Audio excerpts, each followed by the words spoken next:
Hello, everybody. Thank you for joining us. Bit of a different stream.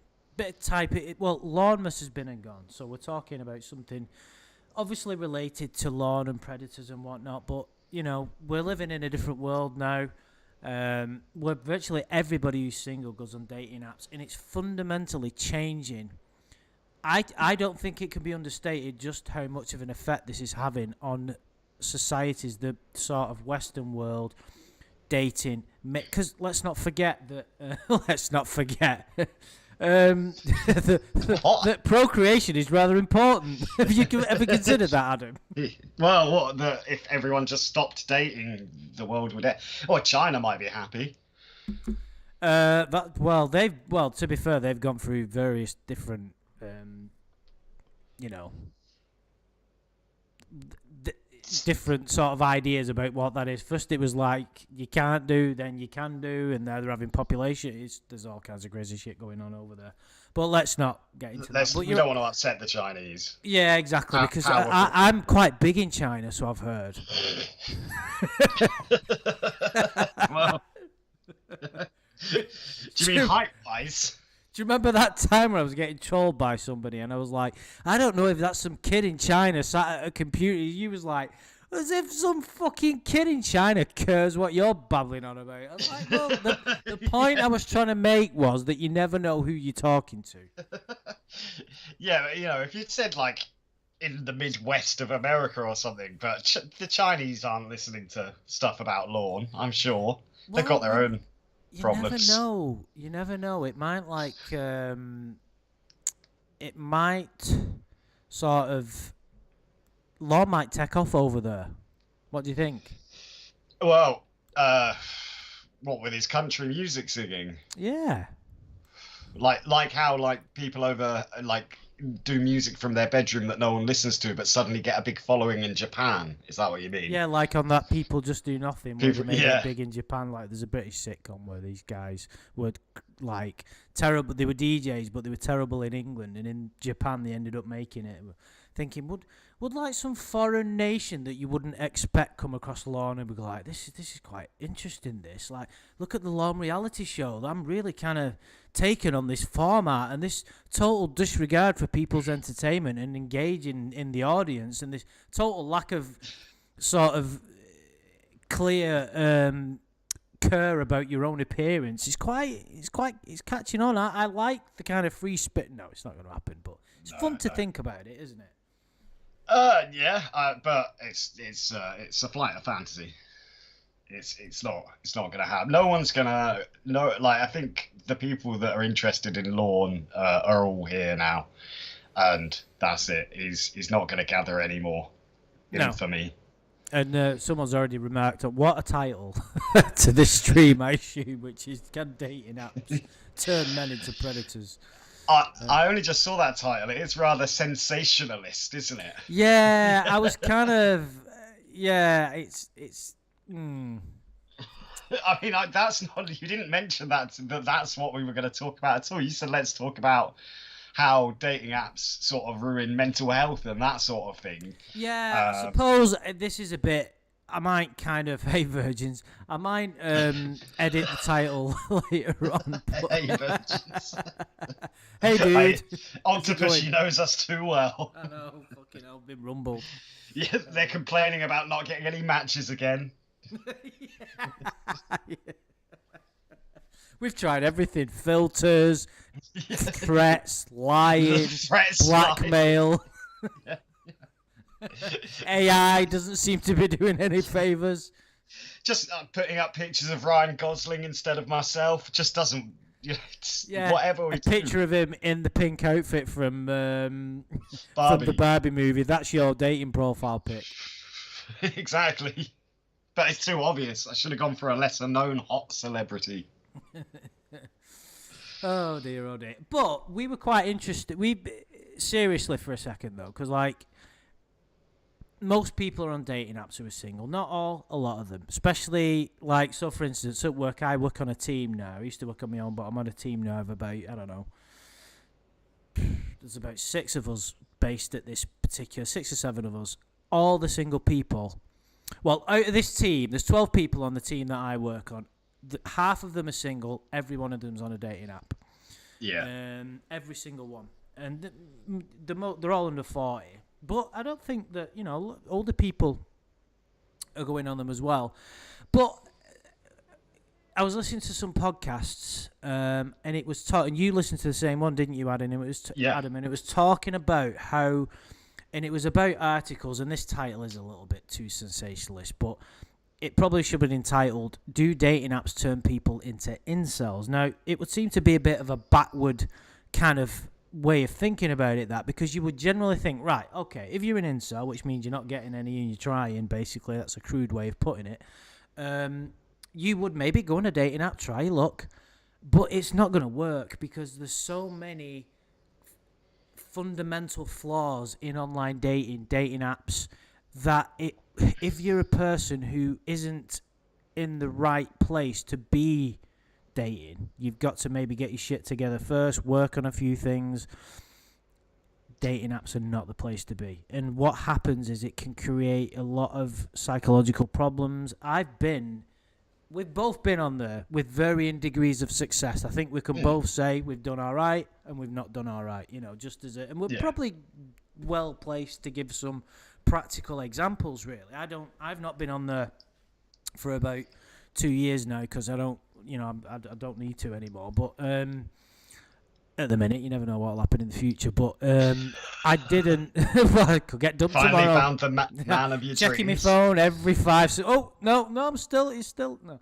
No, the point is though, it's like there's no stigma attached to online dating anymore, and Lorne tried online dating, but unfortunately he had a very backward way of going around it. He didn't generally specify what ages might be appropriate.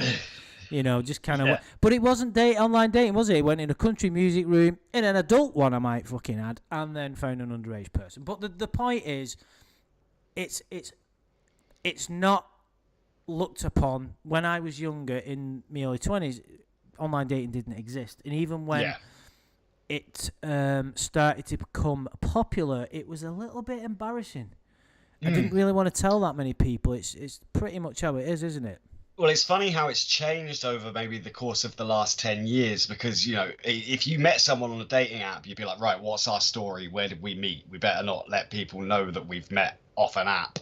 And now it's like if someone goes, oh, like we met in the pub, you're like, no, you didn't. You met on an app. Everyone meets on apps. There's no other way of meeting people now. It's a surprise if people have met someone in the real world like they used to almost. It's like it's almost ingrained in us now that the only way to sort of meet people is through these apps. Yeah, of course. So I think we've got to the point where it's just generally accepted in society. Hello, everyone. Andy's still at it. Online dating is essential to learn strong grooming tactics. So I think the point is a bit of background is that there's a lot of dating apps out there for virtually every kind of whatever kink you may have or any kind of niche that you belong to category, whether you're gay, straight, or you may be transitioning, for instance, or something like that, or whatever it might be. People that are very specific in the type of people that they want to date. There's Christian dating apps. I only assume. I mean, how are you getting on with your kind of niche, Adam? I can only imagine the type of shit that you're typing in. Must be married, pregnant, be absolutely mental. Southern, from the south. Keeps mentioning that from the south, and doesn't shut up. I'd love to see your fucking into your Google search history, dude. I really would. No, I don't know if you would. Straight to jail. No. No, my real tastes are actually quite vanilla, I think, in this world. I see a lot. Bastard. It's not what, dude, them are not. These are not the conversations that we've been having. Well, no, I mean, there's the no, but like like I've got a mate who was big into BDSM, and for me, I really BDSM? don't. Yeah, like the sort of dominant, submissive, like dominatrix thing. type shit.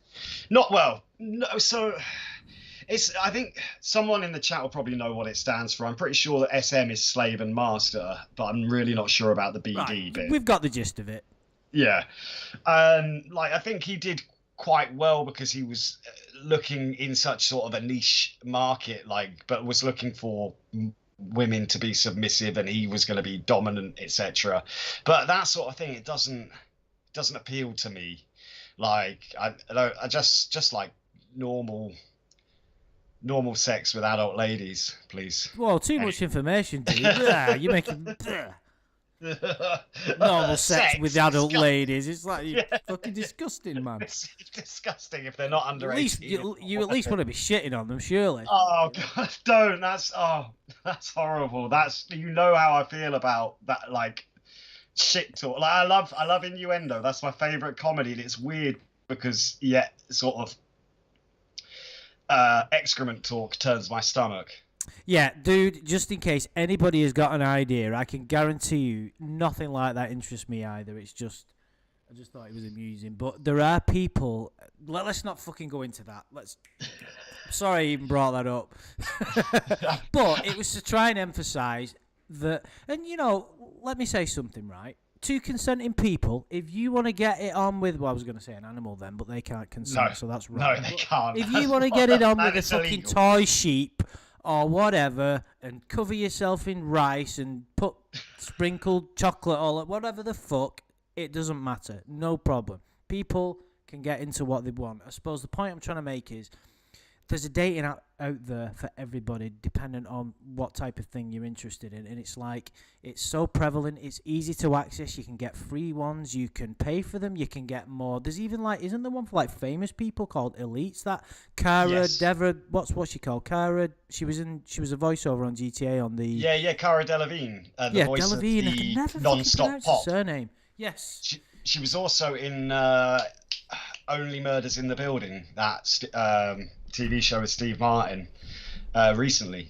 Yeah, and I've never seen her.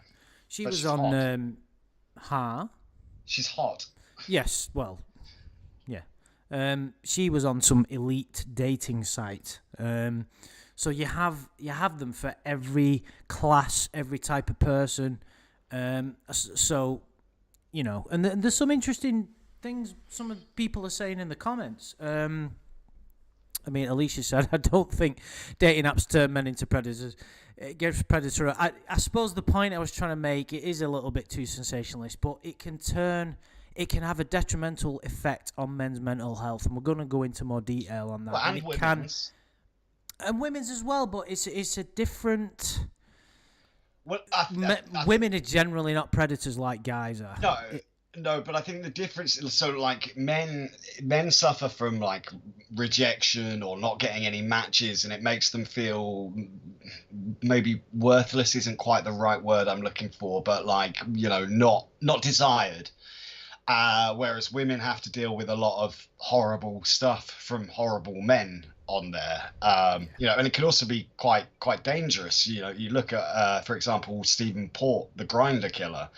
That guy, and I think I'm not that way inclined, but I wish there was a straight app like Grindr that was just for hookups, to be honest. But I think the civilization we live in, women are sort of told that flings and one night stands aren't okay because it makes you a hoe or whatever, when a lot of people are a bit more progressive thinking, such as myself, and don't think that like sex that's is just what you want to think, because if all women did conform to that, you'd be fucked. That's why. What do you mean I'd be fucked? You mean I'd be getting fucked or fucking them? But I just I think we put such an emphasis on having to have a relationship. Like I go on Reddit quite a lot, and there's so many posts. I'm in like the dating forum, dating advice or whatever it's called, and it's always like, oh, is it okay to sleep with the man on a third date and this sort of thing. I'm like, sleep with them on the first, who cares? But then you look at how it can be dangerous. Now obviously Grindr is an app specifically for gay men, but that Stephen Port guy met 4 guys off Grindr and murdered all of them. Yeah, and of course that's extreme, but It does happen, yeah. I mean, the thing you got to remember is, I mean, we so the way I see it with these dating apps now is everybody's basically a cyborg now. If you've got a smartphone, you part sort of electronic, really. You everybody. Be rare cases of people that don't have some form of smartphone addiction. You're checking Twitter, you're checking Facebook, you're on YouTube. I use it too much, and I'm only on one form of social media, which is Facebook. And if you want to count YouTube as that, I don't bother with the others. It is the worst one. You're right. You're smart enough never to go on there, which is great. Yeah. But I suppose your whole life is on your phone now, isn't it? I have that. In fact, it happened when I stayed with you and we had that unforgettable night. But when I was at your place, and there was a problem with my phone, wasn't there, because of the charger? And I was like, shit, it won't charge up. And I was like panicking. And that feeling of anxiety, because I thought, shit, my phone's going to run out. I'm not going to have a phone. It was a horrible feeling. I couldn't really explain what it was like. It was like my life was coming to an end. It's like everything is on there. Banking, all my personal details are on there. Photographs from the last 10 years. So it's no surprise that we do our dating on there as well. And it's kind of like there's a lot of problems with smartphone usage in that you don't pay necessary attention to the real world and what you're really doing. It takes you out of the moment. So online dating and dating apps is inherently going to have some fucking major issues. And this is just the kind of application side of it before we drill down into the actual, the actual problems, the kind of psychological issues and how dating is meant to be. I mean, the thing is, we're still learning about ourselves as a species. And if we're still learning about, we don't really fully understand love, falling in love, things like that. It's not, we're still learning about dating rituals, how males and females interact together. And yet you throw us all together with these dating apps. It's a kind of recipe for disaster in a lot of cases. I think love is an ever-evolving process, though, because, you might meet someone when you're like 19 and you say you're in love with them, but then you break up and you meet someone at 25 and it feels totally different, but better. And you're like, well, this is really love. And then you break up and then you get to 30 and you meet someone else and you feel even more. You're like, well, maybe I was never actually in love previously. Now this is love, if you see what I mean. It's like an ever-evolving process, for me, at least. Yeah, of course. And I think most people can probably... can probably relate to that to some degree. So I think someone's answered your question about the bondage, domination, sadism. Sadomasochism. Sadomasochism? What the friggin' hell? See, I didn't realise it was that, and maybe BDSM is not what I meant in that case then, because isn't like masochists are people who enjoy pain, aren't they? So I don't know. I mean, people are into some things, but that doesn't appeal to me at all, sort of physical violence in any form. So, I suppose my sort of area of interest in this is, if you think about before dating existed, how did you meet dating apps existed? You just meet people... generally in the night scene, wouldn't you? It's like you go out at night, down the pub. In a Britain, disco.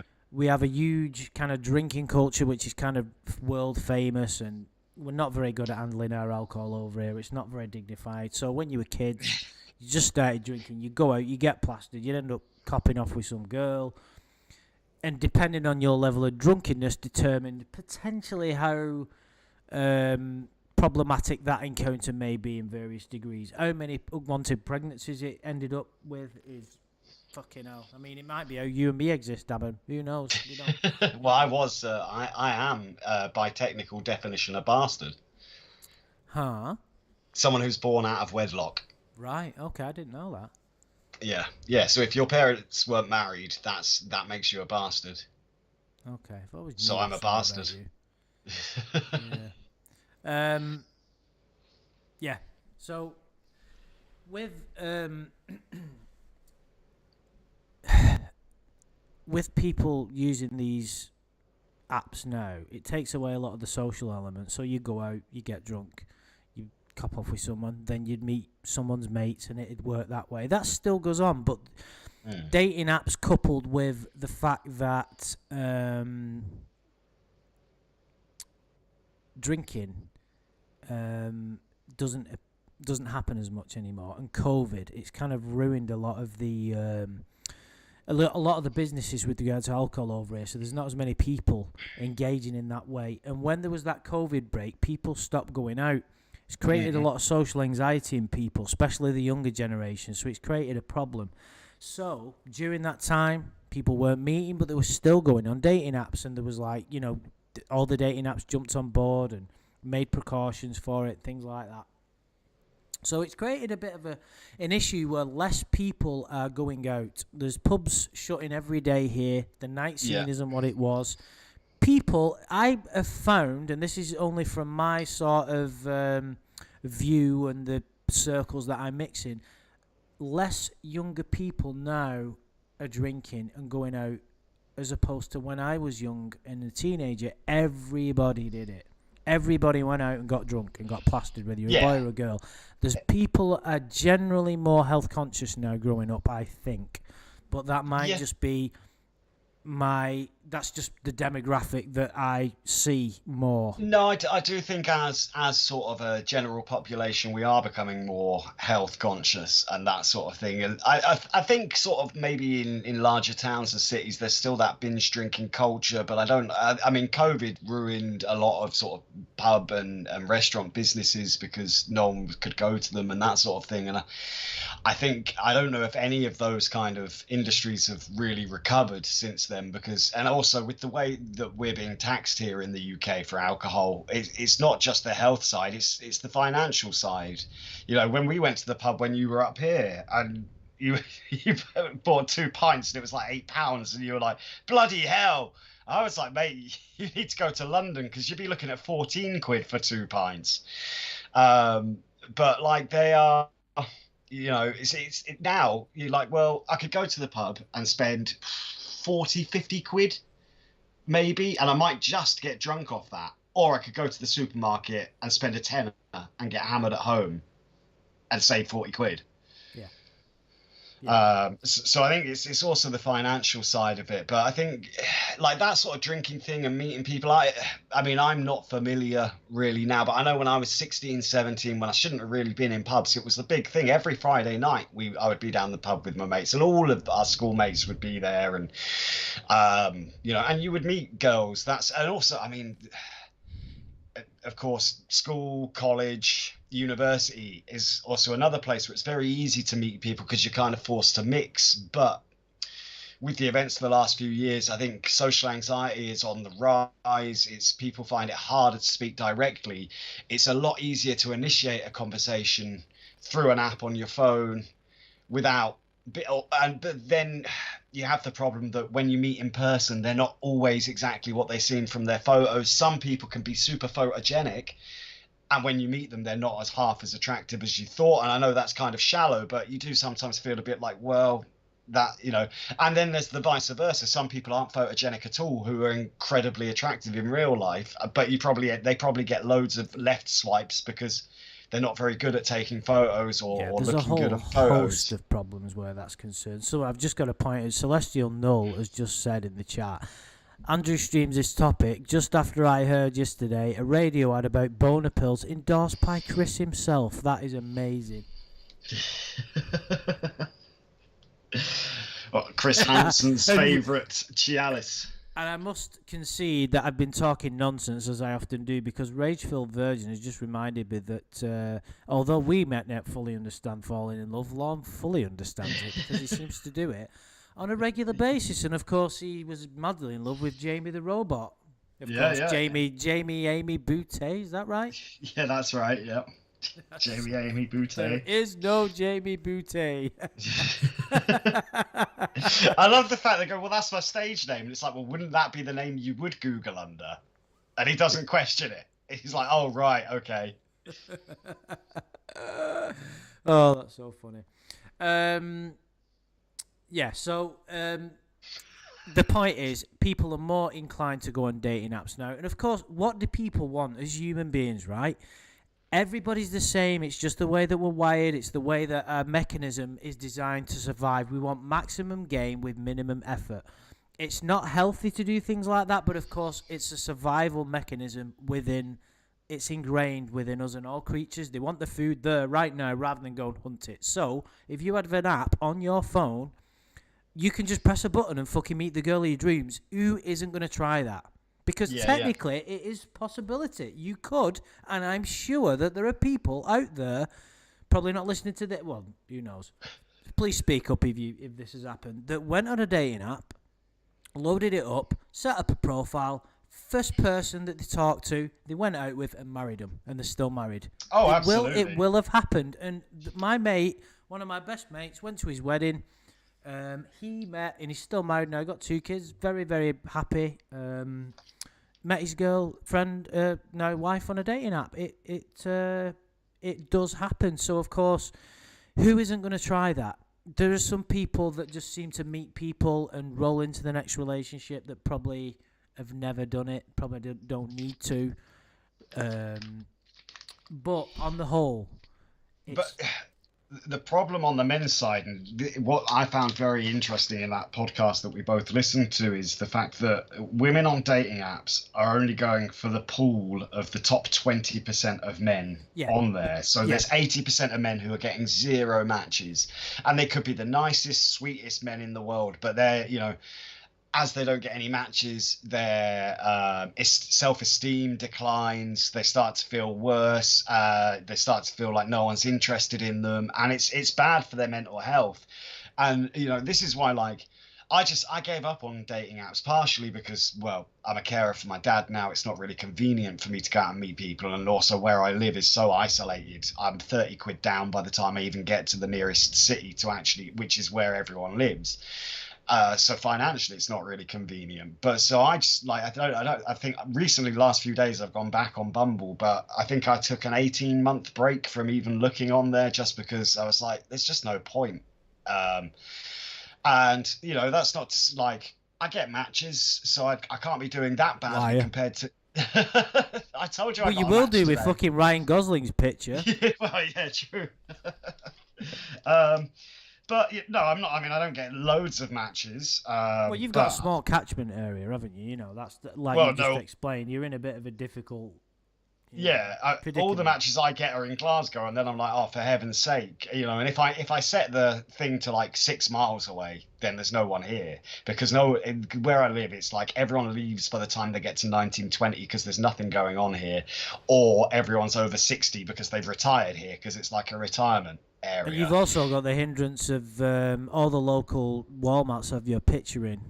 And, if this man offers you a job, do not accept it.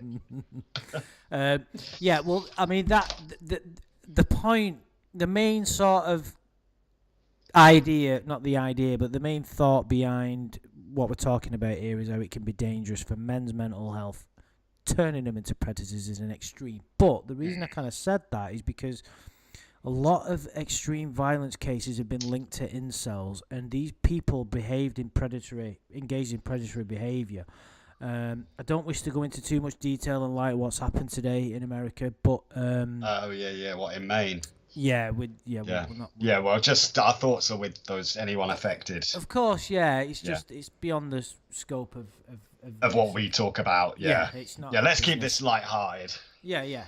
Because dating can be a little bit of a dark topic in its own right anyway. But, I will change the title of this because in light of what's happened as well, it's not appropriate. But I suppose, just for a bit of background, I wasn't trying to be too sort of fatalistic with this. There was one of the biggest sign of incidents here of violence of somebody who unfortunately caused some deaths in England. He was a very troubled guy who was in his early 20s, couldn't find a girlfriend, really struggled socially. And is this the Polish guy or something? I don't think he was Polish. It was in Ipswich. And right. He was like what you might class as an incel. And he caused a lot of harm. And I suppose The problem with this is, as you've quite rightly said, the statistics out there are that most, and this isn't an absolute truth, of course. This isn't exact science, so let's just be clear. Generally speaking, on dating apps, 10 to 20% of the guys get most of the attention, if not all, and the rest don't get any, virtually none. So if you're not in the 10 to 20%, you're going to have a very rough ride. And all the because generally speaking, with dating apps, even though girls are not as shallow and materialistic generally as guys, the first thing that they will look at, which is the way we're designed, is the photographs. And if you've got these guys who, and because there's guys that might be good looking that look like twats, that look like arrogant bastards, and most girls that have got it together are not really interested in guys like that. But there's guys out there that will be good looking, that pictures look good, you know, they've got a load of friends, they're fucking skiing in one photo and they're climbing the Eiffel Tower in the next and whatever. Those generally are the... I don't know where that came from. You're climbing the Eiffel Tower. I think that's illegal. I suppose I was trying to well, you know, that's what... I heard that's what girls are into, but no. The point is, they are the ones that get the attention. For the rest of them, you've got a problem there, and it creates a mismatch in the dating pool, and that's why now it is believed that there are more single people now than there has ever been. There is, even Elon Musk was talking about a population collapse being being a real possibility. I was listening to an interview. I think he was on Rogan. So these are real issues, and these can't be understated. These change the course of societies. In England, we're having a real problem with, the age groups and the people that are working, and there's all kinds of problems going on. So the way I look at it is, because I've had some moments on dating apps in the past where I've just been really down about it, like about myself, and thinking, why you really question everything. Have you been in that kind of place, Adam? I wouldn't put too much. I think I was kind of lucky in a way, because my sort of first real experiences with dating apps was in Spain, and I think in Spain the girls are a lot more kind of progressive. And yeah, I noticed that, because I jumped on there when I was visiting you, and I didn't do too bad, and I was only there for a few days. And I don't think there is this so much of it. I think Spanish people are brought up with sort of sex being part of life, because maybe it's even to do with the weather, because people have to wear less clothes and that sort of thing because it's warmer. And I think, but I don't think there's this same sort of stigma that, like, if a girl sleeps with someone on a first date, then she's for want of a better word, a slut or whatever, because it's just not thought of the same there. It's fine. It's a normal thing to have a one night stand or a 5-night stand or something that then turns into a relationship. But over here, I think we're, especially being British, we're very much reserved, stiff upper lip sort of thing.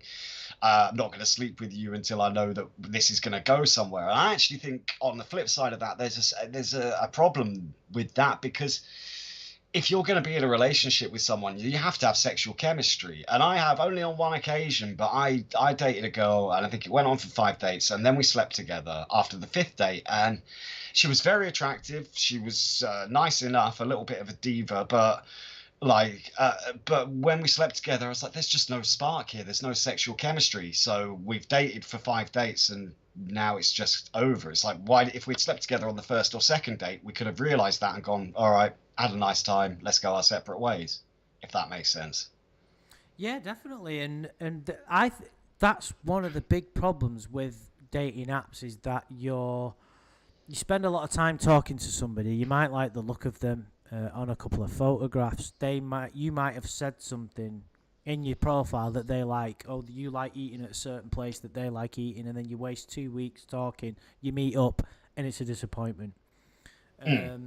So there's lots... I wouldn't say it's a waste of time, though. If you have nice conversations with them and that sort of thing, then that's great. And I certainly think even if you're not that attracted to someone, but they've got an amazing personality, you can overcome it, or the attraction can grow.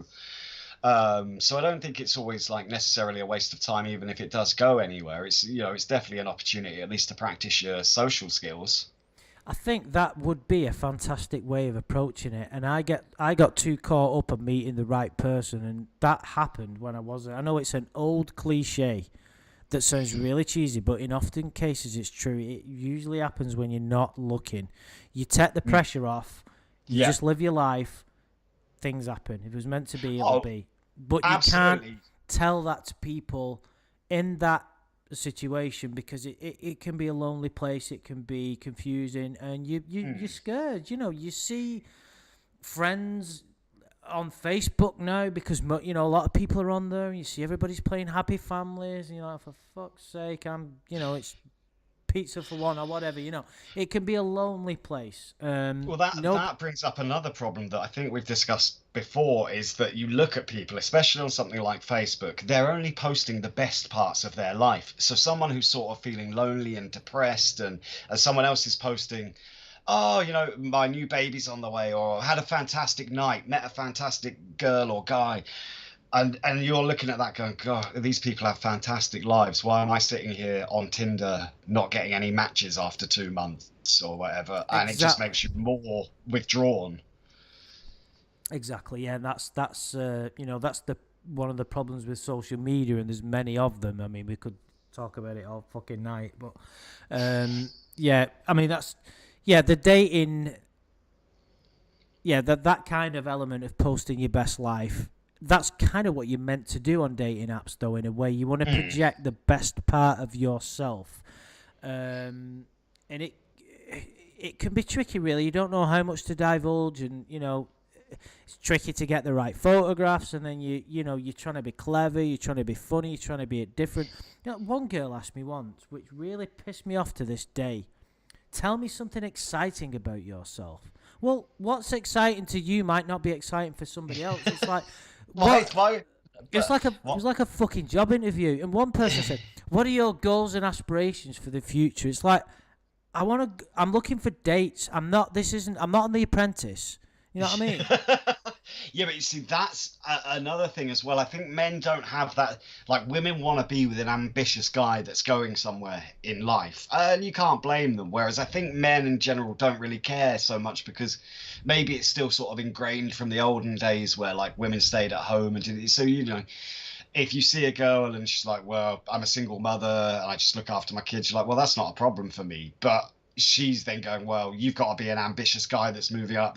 The thing that really annoys me at the moment is the girls are like, well, if you don't make 50 grand a year, I'm not interested. And it's because of this sort of 80-20% or 20-80% thing that women can sort of put that stipulation on men. But then men who work a 30 grand a year job, which is a decent amount of money, are going, well, so you're just cancelling me out because, and what do you want? You want my money? I mean, that would put me off straight away anyway. Do you But want it's to? Yeah. So, have you encountered girls that say that on dating apps? I haven't personally, but I've certainly seen people post about it on Reddit. I saw a video popped up on TikTok the other day, and this guy, so this guy was interviewing this woman, and he was like, "So what would you look for in your ideal man?"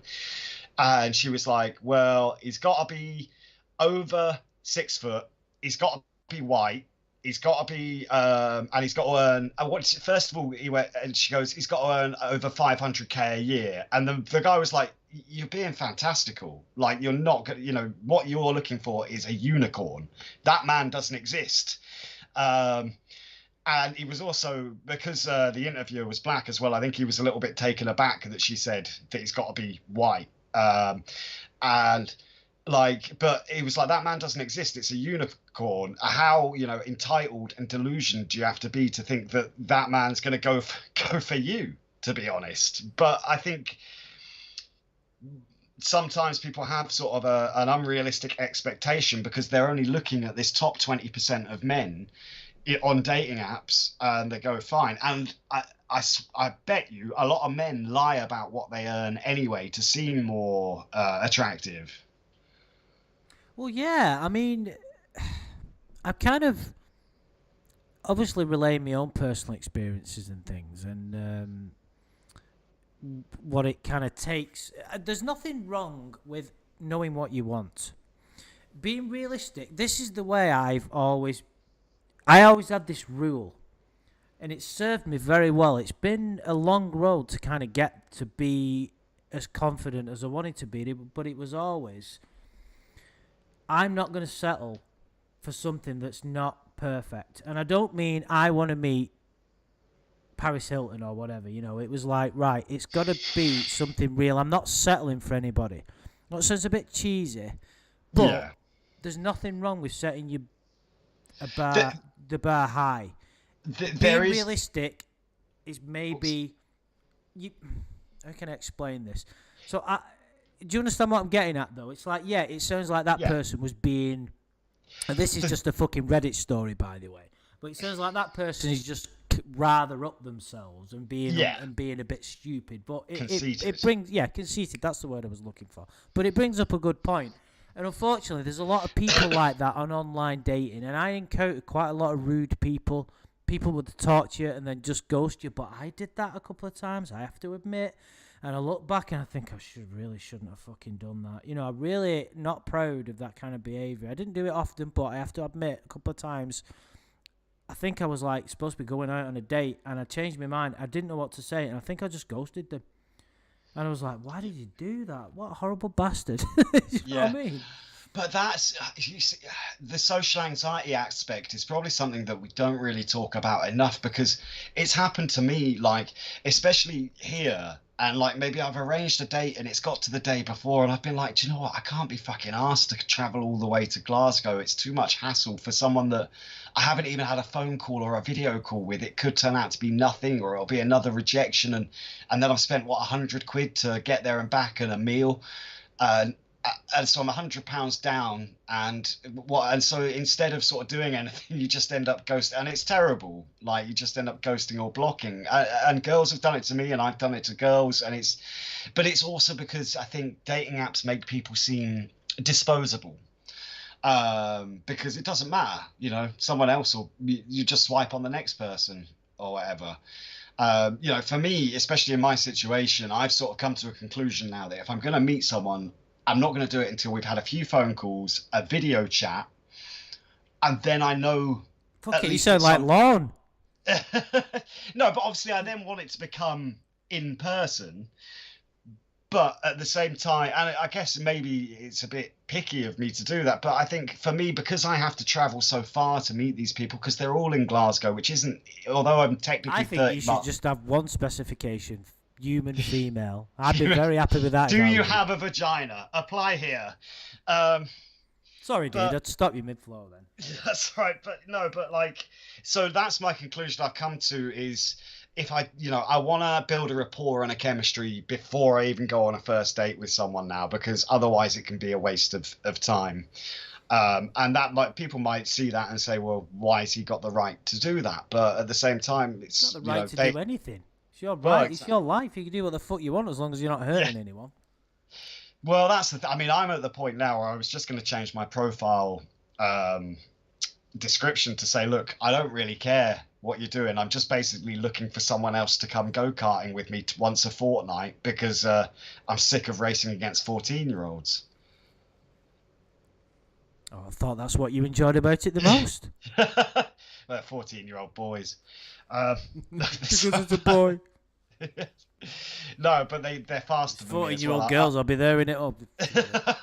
Yeah. But I just that's the only time that I travel over to the mainland is to go go-karting on a regular basis. So if someone was into the same thing, but finding a woman who's into motorsports and wants to go go-karting is a bit difficult, especially for a now 43-year-old man. Yeah, and I suppose it gives you an option, though. I suppose, like, there are some benefits to it. Don't get me wrong. It can. This is the way I look at it. I think that people went, and I did this as well before I sort of really got my shit together. Is that I went on dating apps to solve my dating problems. Now, my dating problems were I didn't have enough confidence. And I didn't understand anything about women, and I mean fuck all. I was probably only smarter than Lorne when it came to women, you know. But I always had a lot of friends that were women. But when it came to dating, I always fucked up. I always had a lot of girlfriends, you know, which was really weird. But so if you go on dating apps to solve your problems, it's not going to solve any problems. It's just going to exasperate. What's that word? I can never fucking say that. Exacerbate. Yeah, because if you go on there, you're lacking in confidence a little bit. Maybe you've not got a lot of life experience. Maybe you don't look after yourself well enough. Maybe you've not got your career sorted out. Where is that going to get you? Yeah. And this is the problem. If younger guys are going on there who are a little bit... Because the thing is, the world's a tough place now. There's a lot of problems in the world. Young men are very susceptible to being manipulated and being led on. And we can go into that a little bit. So... what do you want? Any guy who's past puberty wants a girlfriend or a guy, whatever it might be. And if you're not ready, and for whatever reason, you know, maybe school wasn't very good, you've had some problems at home, you don't feel good about yourself, you go on dating, websites, apps, it's going to make you feel even worse because you're not going to get anywhere. Whereas when I was younger, I used to meet girls because I always had very high standards, I always have. And... you know, I don't mean to... That's just the truth. But I'd meet these girls. And I remember once I went on this date. I met this girl in this nightclub, very drunk. Met her, got off with her, got a number. Woke up and texted her. Said, do you want to meet Monday night? Yeah. Met her at the pub. And then she walked towards me and was like, oh my God, what did I do last night? She wasn't what I expected. And the date I didn't pretty much enjoy. And then I ended up meeting her again, right, just because I was bored. I know this sounds horrible, but I was very young. And I met her again because I was bored and I had nothing else to do. And then I met her a third time. I was like, I actually really like this girl. And then we went away together, and then it blossomed, and we had kind of a good thing going on. And it was like, that would never have happened in the dating world, in the online dating thing. It was like, I know that can still exist for people. But that was a very different... That was before online dating existed, really. It was just starting to... And that's kind of what's being taken away from people now. Someone mentioned work, and that is a huge... I think 1 in 3 relationships started at work. And obviously, you know, you could meet people there, Adam. It could happen. But no, you look at the flip side of that, and it's the situation that both myself and Lorne's burn phone are in. We're carers. We don't have, like, my work is looking after my dad. No, but you have a job as well. You could meet someone there. There's lots of people coming in and out of that area. Well, yeah, but my job is 2 nights a week working at a marina on my own, and I'm like the night security guard / janitor. Like, it's not really a play. And if I started approaching the actual customers, like someone bringing their boat in for the night, I would lose my job pretty quick, I think. And, you know, and so the nature of my job is there's like the boss, who is the only female, and the accountant, both much older than me, both married, and I'm not interested in either of them in that way anyway. And everyone else is guys. So the only other option at my work would be to approach customers, which is very unprofessional and probably get me fired. Just ask them if they want a job. Again, yeah, but then they'll think I'm offering them one at the marina, which really... Which you're not doing. You're offering one at your house. Yeah, exactly. Would you like a job as my sex slave? But, yeah, so, you know, some people... And the thing is as well, for that... Some women may go, oh, well, that's amazing, you're a carer. But most women will be like, well, he's got a huge responsibility that he can't get out of. He's not going to have much free time. So that's not going to go anywhere. So it sort of puts, as Lorne's burn phone said as well, you know, he's given up, like I did until the last couple of days. And I was really only browsing anyway for a laugh. He's given up on online dating. And I felt the same. It's like, what can I really offer? If I brought a girl here, you know, my dad's upstairs. It's not convenient. I can't really, you know, it would just be awkward. There's a lot of people in your position, though. Lots of people have to care for the parents. I did it before my dad passed away. It wasn't like I had to live with him. He was semi-independent. But I know what that's like. Not to the degree that you and Lorne's burn phone do. But there's many, many people in that situation, both men and women, I would say. Maybe there's always a chance if you're going on dating apps, you be honest. I mean, we had this conversation the other day, didn't we, Adam? You were like, do you be totally honest with someone and say, right, this is the situation I'm in. Mm-hmm. Either deal with it or you don't, in a more polite way of saying it. Yeah. Or do you kind of dance around it a little bit and then Mm-hmm. you let your charm win them over and then break that to them? It's like, what? Yeah. How do you? Just off the top of my head, I would suggest dancing around it a little bit. Yeah. Yeah, well, that's what I do. But, it's also, to a small extent, it's a white lie, or I'm not even a lie, because you're not saying anything, but it's could be seen as deceitful. And there's lots of people living. So Bitter Almost just said they live with family, and it just kind of put a damper on things. There's more people, especially in Britain now, younger people living at home than ever. There's less people buying houses and moving out of the family home, which is having a further detrimental effect on the dating world, marriage. Many years ago, people got kicked out at their 18 and they had houses when they were in their early 20s because it was much more affordable. Yeah. That's not happening. So that's hindering people's freedoms. Employment has changed, education's changed. So there's a whole host of problems. But yeah, I mean, obviously some people like yourself, you're in a kind of a unique position. Maybe not unique, but you're kind of a challenging position when it comes to dating because you've got things that you're not, in essence, free. No, absolutely. That's the truth of it, isn't it? Like, I can get away for maybe 1, maximum 2 days, and even if I do that, I have to make sure all my dad's meals are prepared and ready for them. He can put them in the microwave, but I have to. And even when I do it, I feel guilty. It's like for my birthday this year, I literally went down to my mate's house on Thursday, drove down there because all my friends live at least 6-hour drive away, and sat in his hot tub for the night, got up and came straight back home. Yeah. I love hot tubs. Like, if anyone in the chat has a hot tub, can I come round? There you go, guys. If you want to win Adam over, he's not a picky man. Even a bath, and that's another. I mean, to sort of digress slightly, since my dad got his disability, he had the bath taken out and had a shower put in. Now I've got my own shower down here, but there's no baths in the house anymore, and I absolutely adore just soaking in the tub. It's like that's why I'm addicted to hot tubs and baths. It's one of the few things that we do as humans that feels great and is very good for you. Yeah. Just sit in there, read a book. I mean, like when I had my place in Ruby, I could smoke in there. I could sit and have a big joint and read a book and have a glass of wine. It was the best. Or, put my iPad in there, watch the latest episode. That was my Monday morning ritual. Like, run a bath, put the latest episode of The Walking Dead on. Wouldn't have a glass of wine because I'd have to go to work later. But, and just, it was amazing. Well, I used to love visiting you in Barcelona. It was like, it was a real. It was just, it wasn't in the centre of Barcelona, but it was a quiet little town. There was enough there. You lived in a nice apartment. There was a sense of freedom. I used to really enjoy it. It was just like, right, what are we doing today? Let's go to Barcelona. Let's do this. Let's do that. Let's go on a dating app. With that time when it was the last time we were there.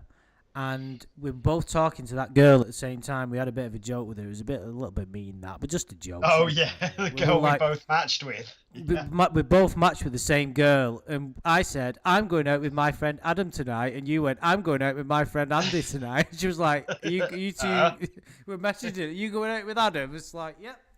But it was cool because, it was a different time. That was pre-COVID. I think that was like 2019. But a lot has changed since then. And I think the thing about the extremities of is that word exists? Extremities. Yeah. I would pronounce it differently, but you are northern, so you get away with it. Yeah, we don't speak properly in the north. Let's be honest. No, exactly. I would say extremities, but yeah, extremities. Extremities sounds better. I like that. The extremities of it are that you get some people that are psychologically, shall we say, delicate. They are exposed to these women that will just go after the 10%. And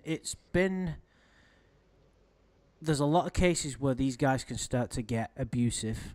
I've spoke to a lot of girls that get horrible messages from guys. Yeah, It's yeah, like yeah. if they don't respond, they get abusive messages calling them whores and blah blah blah blah. I think it's not even if they don't respond. From I was reading an article earlier today, sort of, you wouldn't believe it, but trying to do a little bit of preparation for this stream, and it was I don't saying believe it.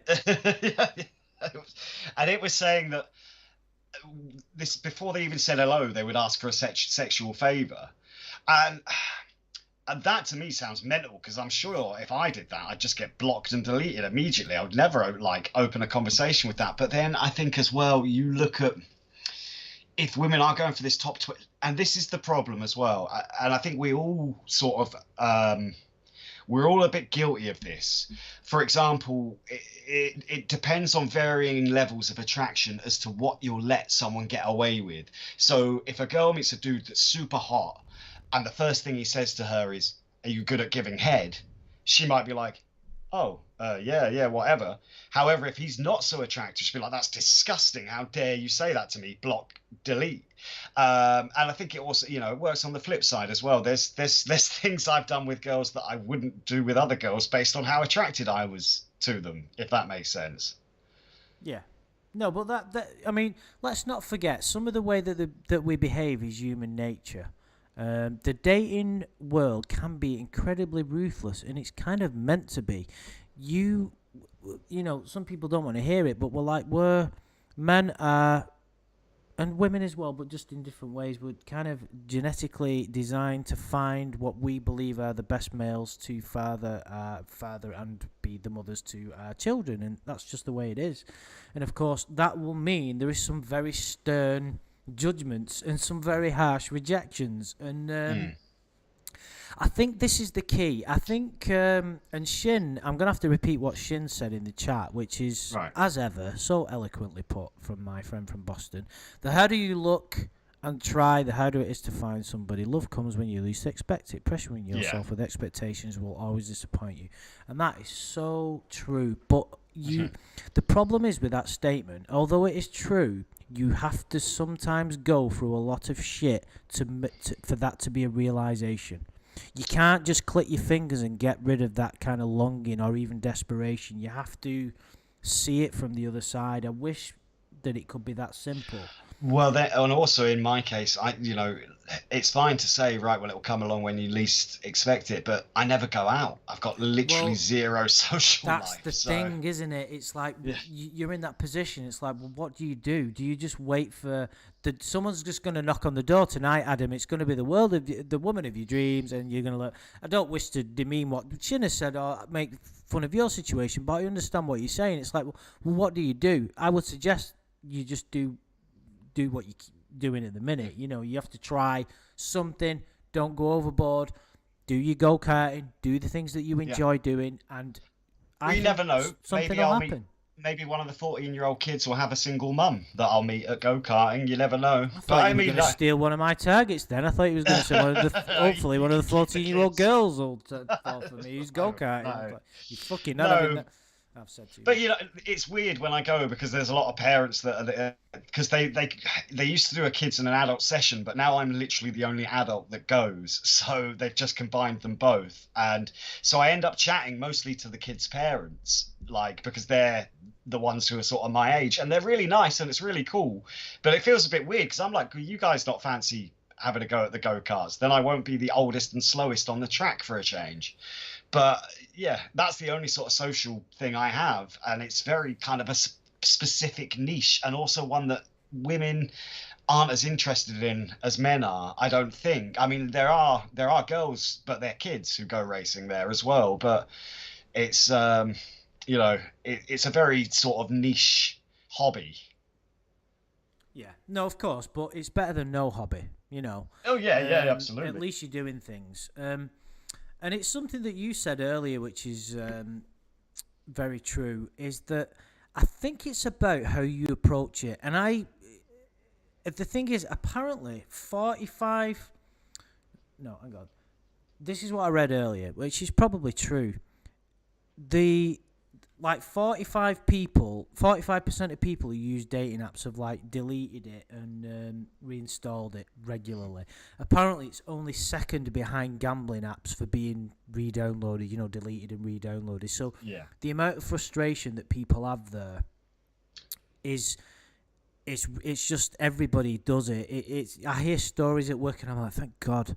If I'm like happen to be single at any point again soon, I hope I have the strength never to go on them ever again. I really do. I just hope I stick to my philosophies, which I've adhered to and have served me very well. And it was basically be the best. This is what worked for me. Be the best version of yourself you can possibly be. Find things that make you happy. Do it. And if it's meant to be, you will find someone. And I didn't even have to fucking do anything. Someone just approached me. And that won't always happen. I'm not trying to say just sit on your ass and someone will knock on your door. I just mean...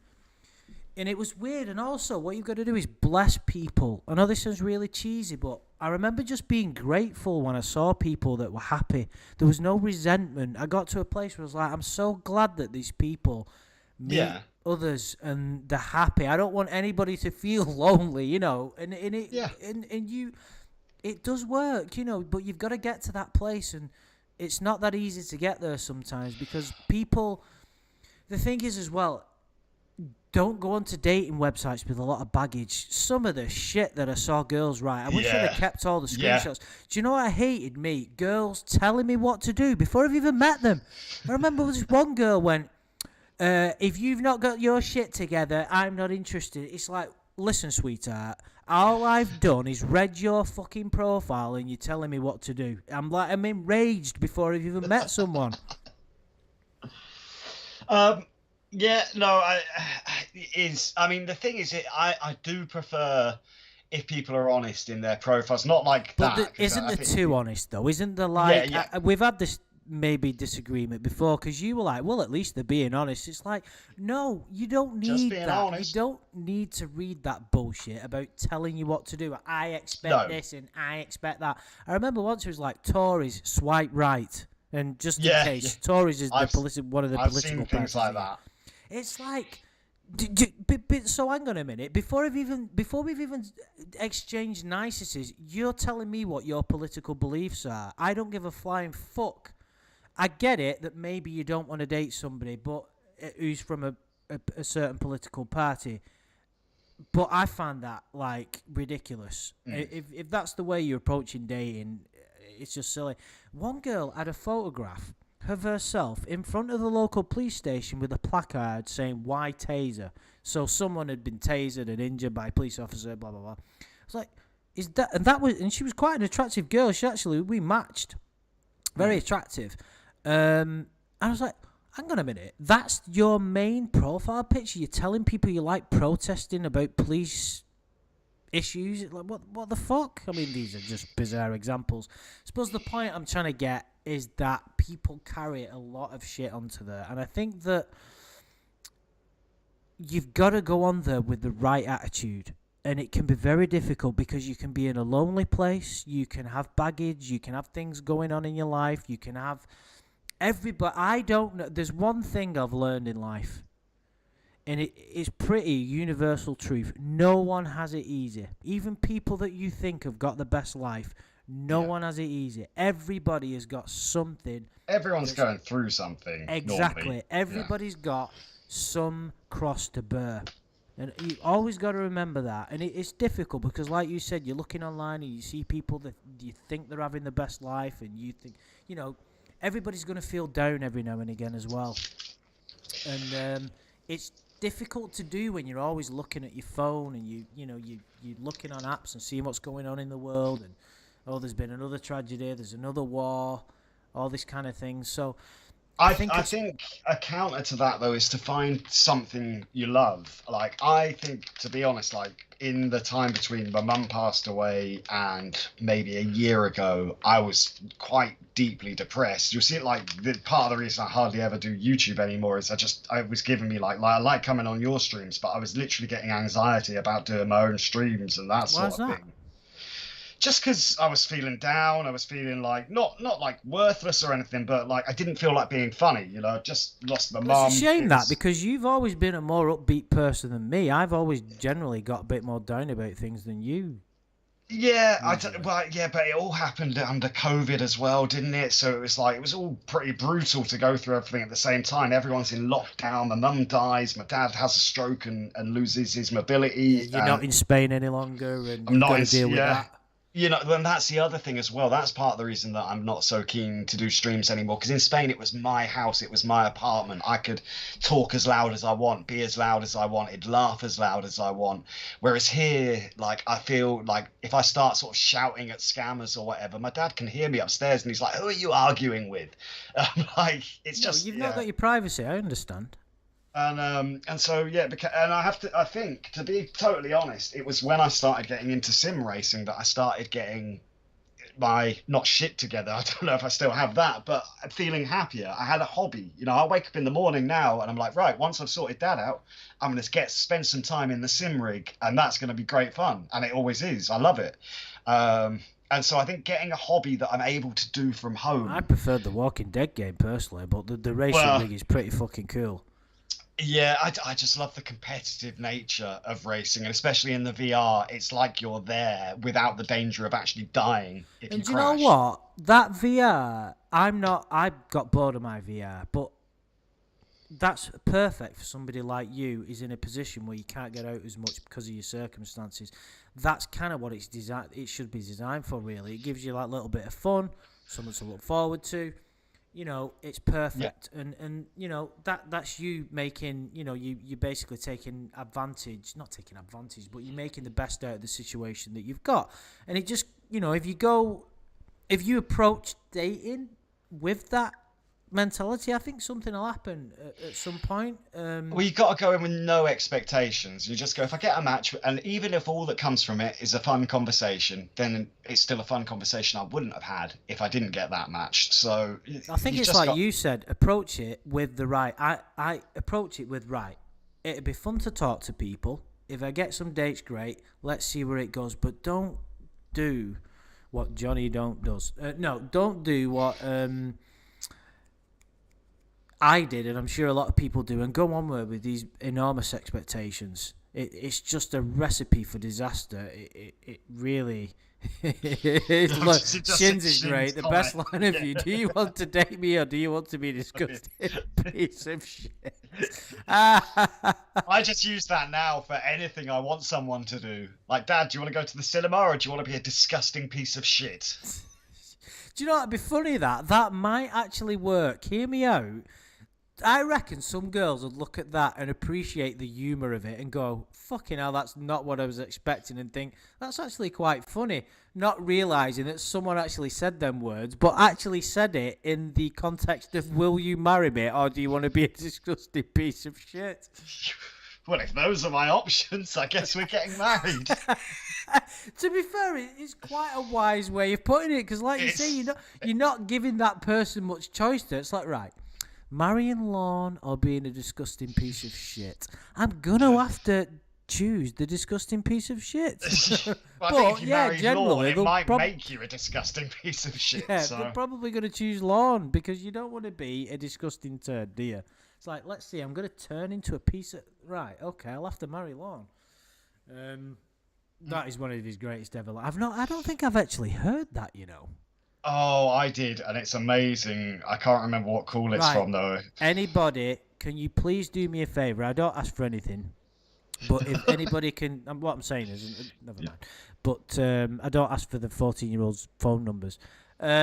What could you just, if anybody knows where the disgusting piece of shit line is, can anybody post a link to it in the comments? Not necessarily in the chat now, but if you're listening to this retrospectively, could you put it in the comments? I'd be really grateful, thanks, because I really want to hear that. And so, Celestial knows. We just said digress massively. We're just talking about something, long, silly yeah. comments. But has just said something that I think we've actually mentioned before, is that people look for completion in others before looking at themselves, and I think that's a big part of it. And I'll like, it kind of comes back to what I was saying about getting a hobby. I'll be totally honest, like, first couple of years that I was back here, I was really struggling to like do anything to clean up after. Like I was making sure everything upstairs was fine for Dad, but my room was a fucking tip. Like beer cans on the floor, just it was unpleasant. I didn't clean it for like 6 months or at a time or something. It was not pleasant, and it's only when I started to feel better in myself that I'm cleaning up after myself. I'm keeping it nice, and I think part of that as well was like, well, when I ordered my sim rig frame and everything, I was like, well, I've got to make space for it, and it's got to be clean in here, and I want people to come and have a go at it and see how cool it is. So I don't want them coming into hell to see it. So yeah, and I think so now I'm much better, like mentally. Like my room isn't super tidy, but it's livable. It's nice. I mean, I've never been the tidiest person, but I was. No, you live in a nice house. It's in a nice location. It's just a little bit quiet, but beautiful view out of the window, right on the coast. A lot of people love that. But I'm happy in myself now again. I think I'm definitely in the best place I've been mentally for a long time.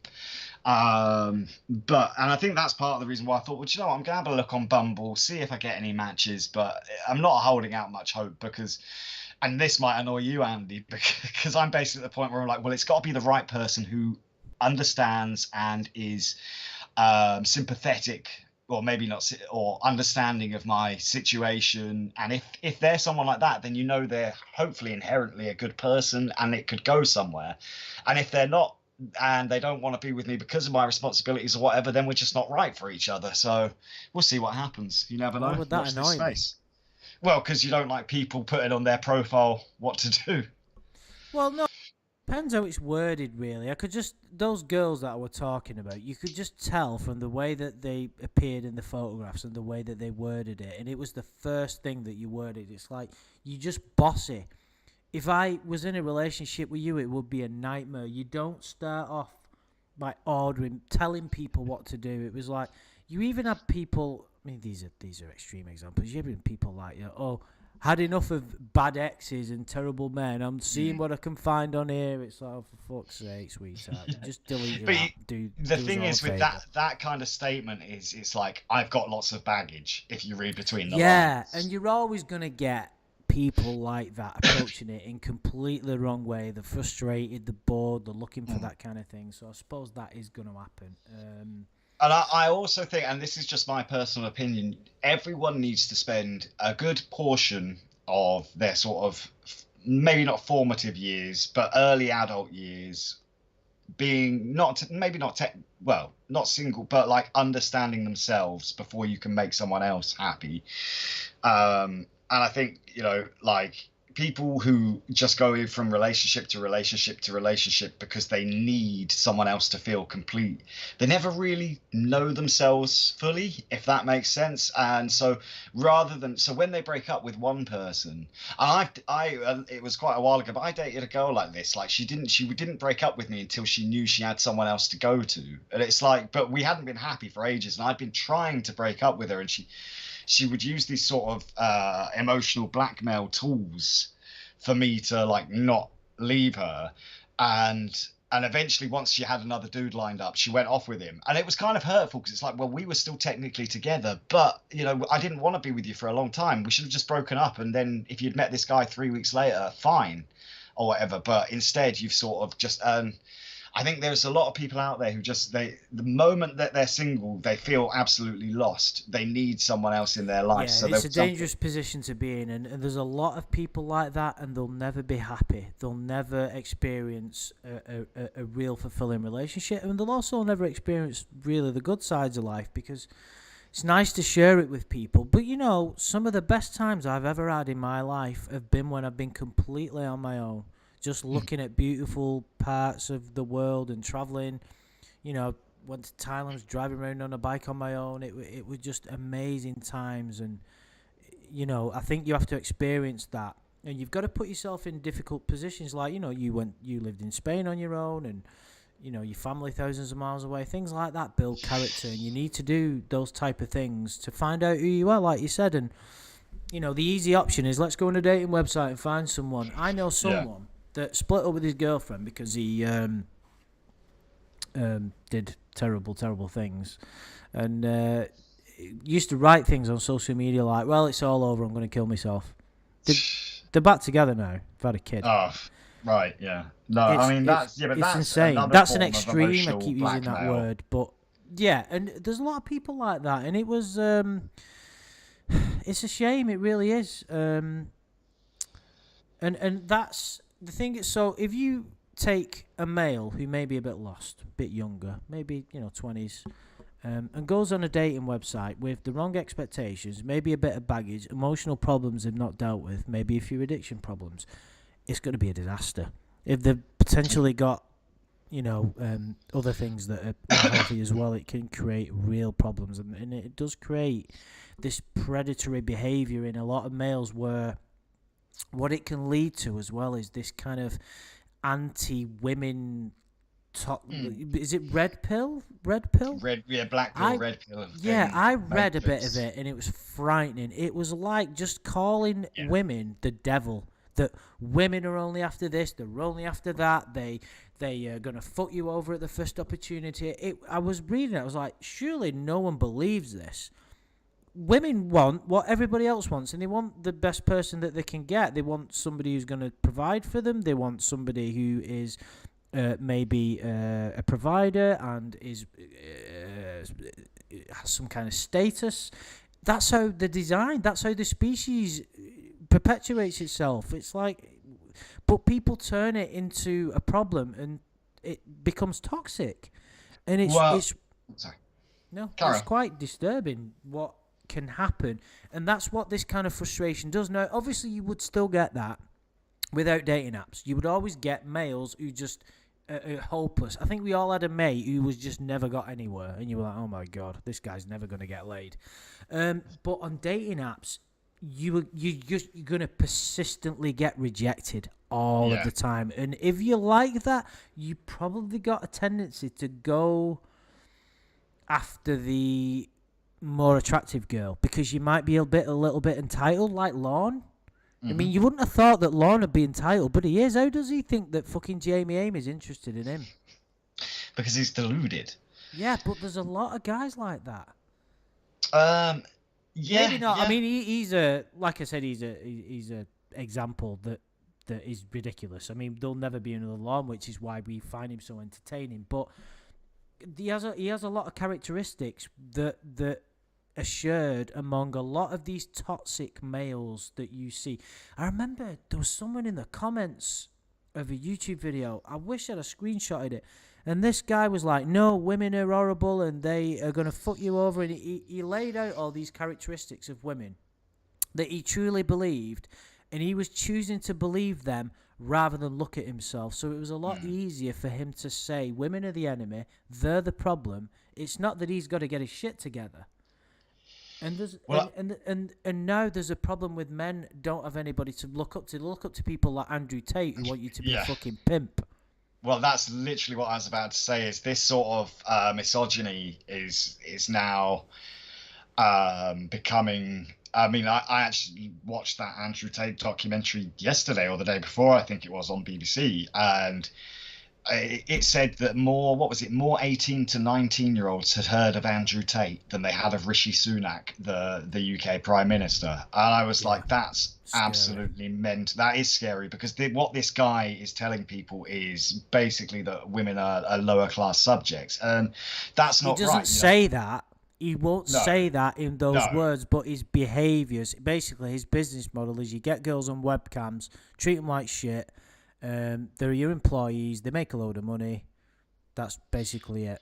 Yeah, and it's not. It's fun. The way I see it is we're all the same, we just have different genitalia. You know, I'd love to meet a woman with the same interests. We're not all the same. Women are different to men. But it doesn't mean that any one's better than the other. Like, there's a lot of things. The thing is, when you're a guy, let's say you're a guy and you go on dating apps and you might not look like Brad Pitt, right? Women love a sense of humour. Women like confidence. That is something that you may not be able to convey in photographs if you don't look like Brad Pitt. If you're a guy and you work on yourself, maybe you work on your sense of humour. Maybe you go to the gym. Maybe you find something that you're really interested in. you are more likely to get a girl if you just wallow in that and just be yourself. There's very few people. I don't really know anybody that wouldn't be able to get someone if they Well, really believed in themselves. you look at the difference as well. Like when my YouTube channel was in the ascendancy, I mean, maybe it's a little bit morally ambiguous, but I plucked a couple of the hottest women from the comments and dated them. Nothing wrong Um, with that, dude. um, but women of that level, oh, I wouldn't match with on a dating app. But because these girls had seen me on webcam and enjoyed my humor, they were attracted to me, and so I was able to like get girls of probably or women, sorry, of a higher level than I can on a dating app, because all they're looking at is my photos and they're like, well, what, this guy's a full-time carer and marina worker, and he's got a few photos. Like, it doesn't convey my sense of humor or anything. And so there's a big difference, I think, if someone can actually learn a bit. Well, I like to think hopefully it's mostly because those girls sort of saw that I was a funny guy who was And you'd fairly achieved attractive. something as well. You were gaining subscribers. You had a video that was viral. You built up a community, and people were attracted to that. And of course, there's you gained a certain level of success, if you will, and that's what a lot of women want. And there's nothing wrong with that at all. Like, picking, looking at a couple of girls that you like the look of from the comments. I don't think anybody would disagree with that. Have you still got No. the Wait, have I still got the what? nothing? But I've had some. I mean, you might believe I've had a few people messaging me on here and whatnot, and you know, met a couple of people every now and again. It can be a decent place, but it's like I said, the dating app aspect takes away, in my opinion, a lot of guys' strengths, like the humor and just the confidence. It can't be fully shown on a dating app and conveyed. And like I said, it's just find out who you are, do the things that make you happy. That's just, I think, the way it is. Being on dating websites is very different for women. Obviously, we can't. I was hoping to get Tiffany or Amanda James on, but unfortunately, they're just not available tonight. Maybe should have waited. Maybe we could do another one later down the line. But to be a woman on one of those dating apps is obviously a different experience. And as far as I know, neither of us are women, so we can't really convey No. that kind of. Well, there's pitfalls for men and women when it comes to online dating, but I think they differ. Like, women face a lot more sort of harassment and unwanted comments and Yes. advances, whereas men face a more sort of kick in the teeth to sort Hence of the their predatory esteem. behaviour that I alluded to is that it can, turn men who are lost into arseholes and potential predators. They hate some guys hate women, and some girls hate men, and they don't like. I would suggest. My thoughts were a lot of these girls that were very aggressive on the dating apps. They were looking for men, but really hated them. They've been cheated on a few times, like, men are bastards, and, but you're looking for men. But it's You need to get over that. it's very easy to generalize based on a bad experience, and it is, it can also, I don't want to get too sort of political or racial or anything, but let's say someone from when you're 14, you get your head kicked in by a group of people from a different race. You start to feel that all of those people are Yes, of like course. that, and that sort Bias is and a it's very human thing. Yeah. yeah. And so, you're like, well, I don't like the people from this country or this area or whatever because of one experience you've had with them. And it can be the same for both men and women. Like, if you have a bad experience with a man, you're like, well, all men must be like that. And obviously it's not the case. I think not most, but some guys, I'd like to think myself, I'm quite a decent human. I mean, I've got a very dark, twisted sense of humor, but I'd like to think I'm quite. But it's taken me a lot. Like, I'm sure I've made mistakes when I was younger. I don't have any sort of like mad regrets. I've never hit anyone or done anything like that.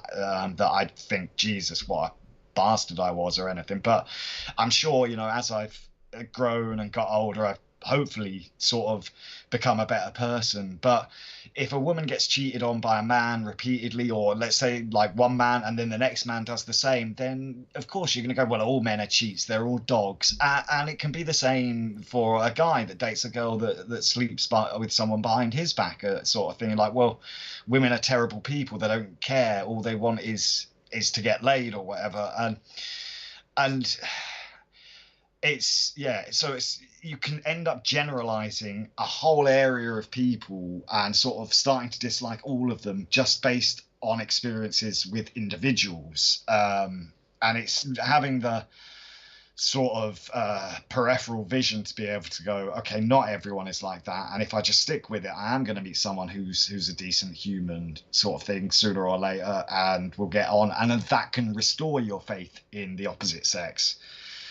And I think when people do that, though, they're very mature and not very wise, because to generalize like that so magnificently is just silly. You know, a few bad experiences, all women are stupid or whatever. It's just ridiculous. And the same goes for men. I think, just very quick, we're going to have to wrap it up soon, but I think another problem is as well, we're living in a social kind of environment now where, is it not too far away from the truth to say men are finding it harder to be men with all this toxic masculinity? It's like, I believe that it's harder. Cold approaches with women, for instance, I've done it. It can be terrifying, but it can also be very fruitful and very liberating. And also, you find if you do it in the right way, women just do not care. Most, if not all, nice girls, if done correctly, will be flattered, even if they're not interested. Yeah. There's less men doing that now, and okay. Go on. Oh, sorry. Well, for example, okay, I went to get my hair cut. Finally, had my long hair cut off yesterday. Oh wow! And I can't wait to see you. And well, I just wanted. I figured while I still have hair, I wanted to see how long I could grow it. Yeah, you lucky bastard. It does piss me off, that. So sorry, man. I just grew it to rub it in. No, like I just. I was getting sick of it getting in my eyes all the time and stuff, so I went and got it cut yesterday. And I was walking down the street and I walked past a girl. I would have estimated she was in her mid-30s, so kind of right sort of age for me. She smiled at me, I smiled at her, and I thought I could have just said to her, hey, I don't mean to sort of interrupt you, and if I'm making you feel uncomfortable, please feel free to tell me to piss off, but you're very attractive, could I get your number? But I didn't, because we just don't live in a society where I feel that's okay anymore. But you shouldn't feel like that. And I think that it's kind of the way that, you know, it's kind of like these social kind of things that have come in, and these kind of gender roles, and the fact that men are not really allowed to be men. And, well, that might be a bit too of a simplistic way of putting it, that men are not allowed to be men, but there is a certain society's changing, isn't it? And it's like people like Andrew Tate that are not very good, and they're very popular, and they're teaching a load of he's teaching a load of new generation of males potentially how to behave. And there's all this focus on how many of these celebrities are sexually assaulting women. You've got the allegations against Russell Brand. You've got all this stuff. And it does paint a picture that maybe this kind of, the way that men have approached dating and women, a lot of it has been not very good. There's certainly no doubt about that, and women have been treated very poorly, but we have to find that balance, and we have to find that room where men can approach women, men can be men can celebrate the fact that they like women and they are sexually active without being made to look like a creep, and not being in that position where you're afraid to approach them because you're seen as being a creep. That's ridiculous.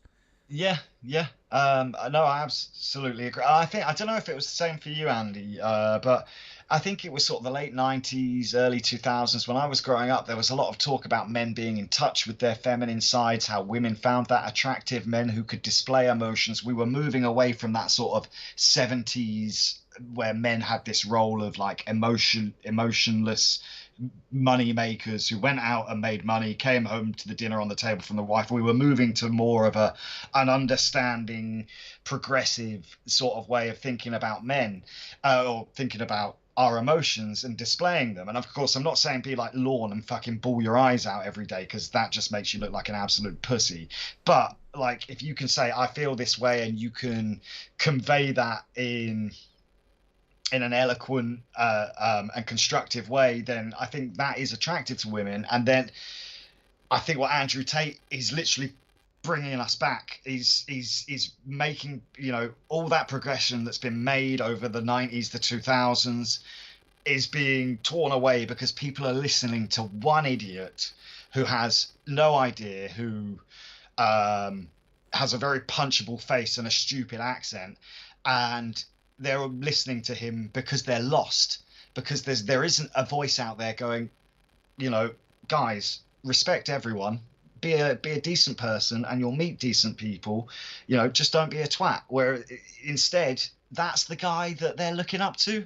I mean, it's Yeah, an it's absolute, really worrying. It's really yeah. worrying. You got him who all these young people looking up to, and it's like, you know, pimping women out, and some of the things he says and the way he approaches them, it's horrible. And I hate his accent. yeah, it's just it really is disturbing. It's like nobody should be taught the things that he teaches. He's a very Vile human. yeah, and he's Disgusting. very yeah. You really don't like him. I know, He's I don't like.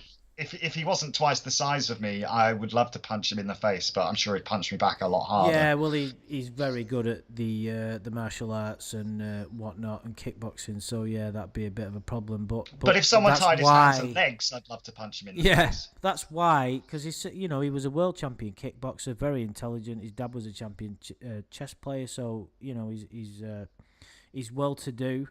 But he's just got no morals. He's got no integrity. So therefore, anything he can do to make money, he'll do it. He doesn't care. He's, you know, I don't know about them allegations, but I can see enough from his behaviour to know that if young men are modelling themselves on him, we're in trouble. That's where we're at. I think you don't. I mean, And the problem is, his thing was cool. Oh, sorry. it just very quickly it just taps into this need that men have to look up to somebody. It used to be like that was the idea of religion. I don't wish to open a can of worms, but that's not. People don't go to churches anymore. People need someone to follow, and people have this longing to belong, and that's what he has. This hustlers university, people paying money. Why on earth would you want him to tell you how to live your life? You need to find that way yourself. Read a book, listen to a podcast, but you Even need to the believe title. that information yourself. Don't take his word for it. Don't pay him to tell you No. how to fucking live. It's Hustlers University. I mean, straight away you can smell the misogyny coming off it. Well, Like, this is being why would you honest. join that? Hustlers. That's exactly what he's doing. Yeah, Hustling. yeah. But it's the same for people that join these MLMs. You know, they're lost. They're people that are lost, and people are preying on them because they're looking for someone to follow them, for someone to lead them, someone to tell, because they're lost. You know, and so they go, oh right, well this person knows what, I'll join this thing because it's great and it's a network of people. But you know, the statistics when it comes to multi-level marketing is that 97% of people are going to lose their money when they join them. So why on earth would anyone with one brain cell join it? And the only reason I can think is because they absolutely like they're just so lost in life that they feel it's, you know, it's not even the need, it's the need to be like accepted by a group of people and that sort of thing. And the way they act, and I'm sorry, I'm digressing a bit here, but like they think they're influencers and that sort of thing, and they're making TikTok videos that 6 people watch, and that's a success to them. And it's like just, yeah, like, and that Hustlers University is technically actually it's a pyramid scheme because they don't have a product. It's a pyramid scheme, so it should be banned. And But it's it's the same as that Twin Flames universe. I advise anybody who's listening to watch Twin Flames universe documentary on Amazon Prime if you have it, about these two twats that set up this Twin Flames website that guarantee that you're going to meet your twin flame, which is another way of saying your soulmate. They tap into the desperation of lonely people. They make a load of money off them. They brainwash them. They try and convince people to change the sex. They don't want to. Change the name. Work for them. Give them money. It's classic cult. And it's disturbing because that longing for someone, for the end of loneliness, is so it can be so powerful, and you can manipulate people. Tate did it. These people who done that Twin Flames universe thing, 3 episodes on Amazon Prime, very interesting. I recommend it to anyone. Yeah, highly recommend. Go on, very quick. Sorry. And I don't know if it's just naturally the rebel in me, but I don't want someone to tell me what to do. I want to discover stuff for myself. Exactly. That's the way it should be. There's nothing wrong with reading a Jordan Peterson book or a spiritual book by Eckhart Tolle and listen to what they say and then decide for yourself, right, is that something I think I can use? Don't think of them as some kind of god that you have to, do everything that they say. It's like there's a lot of good information out there now. There's a lot of really good books, really genuine teachers that want to help people, and there's people like Andrew Tate who are just in it for themselves. He doesn't give a fuck about anybody else. Yeah, he doesn't care who gets hurt or... he doesn't. That's what these people are like. It's the same with these Twin Flames people. And that's the way it is. And it's a tricky world out there. But, you just got to be true to yourself, believe in yourself, and... Always look to improve something. That's what I do. Every day I'm always looking to learn, or you still got to have fun as well though. So don't be too, Yeah. You still got to have a bit of enjoyment out of life, otherwise what's the fucking point? But that's the point of the whole thing, isn't it? Enjoy your life whether there's someone else in it or not. And if you do enjoy it and people see, they go, that's a happy guy. They'll want to be around you. Well, Lorne's happy. I mean, look at him in them videos that we've got to say are brilliant.